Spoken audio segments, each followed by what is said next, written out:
it really sort of gives us a look into how lonely her life became. And with all the media attention and fascination, how isolating that was, and perhaps created a level of paranoia in her, and as it would. I mean, how could it not? But then this love story sort of breathing life back into her, and showing us that side of her that was real. I was definitely fascinated by the idea, and did think the script read well, and sort of there was a lot I didn't know about her life, as much as there was, endless information out there, which was this love story, and this was the center of the story, and that was something I knew nothing about. And whether or not that's because I was living in Australia and America, or having said that, a lot of my English friends didn't know much about Dr. Hasnat Khan either. So that was interesting, and I liked that this was just a great love story. But I struggled with the idea because obviously the most famous woman of our time, and with that comes a lot of pressure.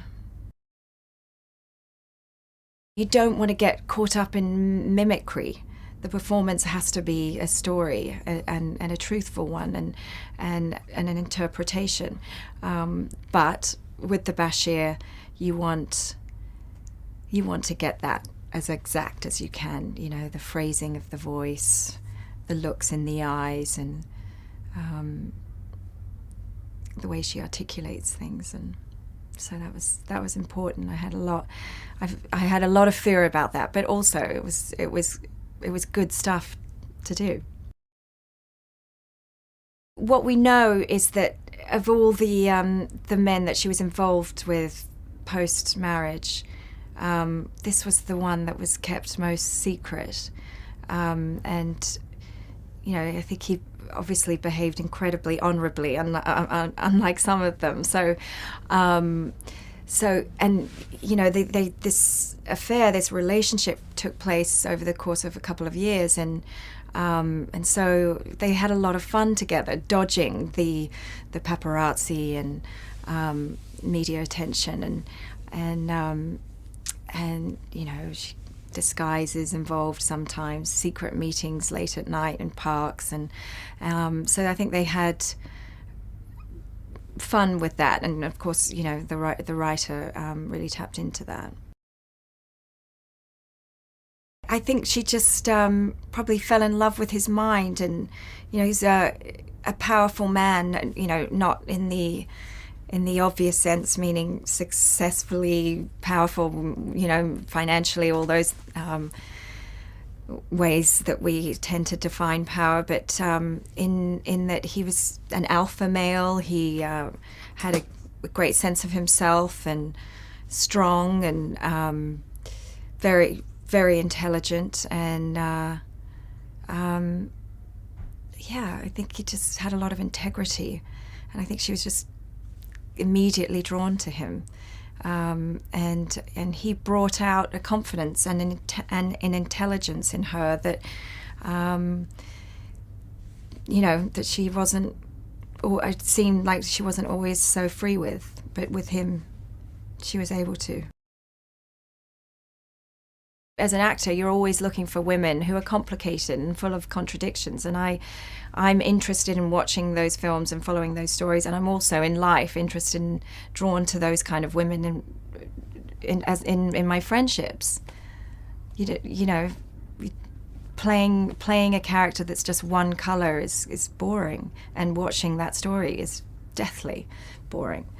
I love that she was all things. She was strong and rebellious at times. She was happy and giggly and flirty, and mischievous and incredibly wise and obviously the warm, brought great warmth to the monarchy that sort of changed its wiring to this day, I think. The clothes, that was a big part that we're all familiar with, those double-breasted, shoulder-padded suits. And some of the dresses, very iconic, some that she actually wore. The Versace blue one-shoulder dress is one that we're very familiar with. We met in LA and had a chat with Oliver, and I mean, he knew, it just felt right, the first meeting. He knew the essence of this doctor and this man, and where his this culture, and it was great to get to the scenes with him, because a lot of what we'd filmed before he got here was just the kind of scenes by herself, a lot of just in the palace and in Kensington Palace, and so it was fun to do some 3-4 page dialogue scenes. He's a great actor.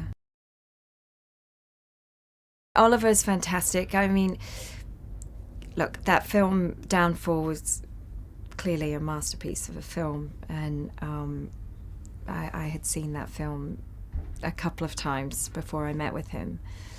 And an interesting choice for something like this, but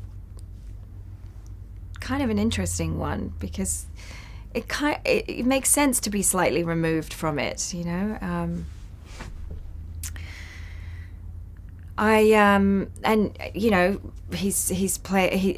told historical stories before, and I mean, like I said, the Downfall was just a brilliant piece of storytelling, and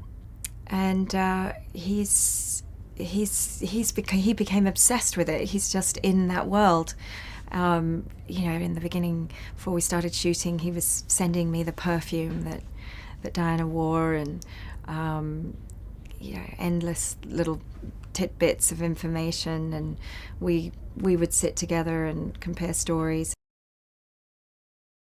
Mostly, I think it's about the boys as well, who are not boys anymore, they're men. But I really do care about how they feel about it, and but they're men. They understand that this was the most famous.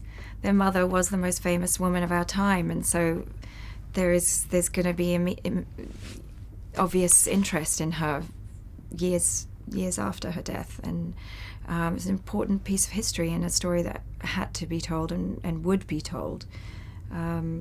Perhaps it's fresher than they would have liked, but everything's quite immediate these days, isn't it?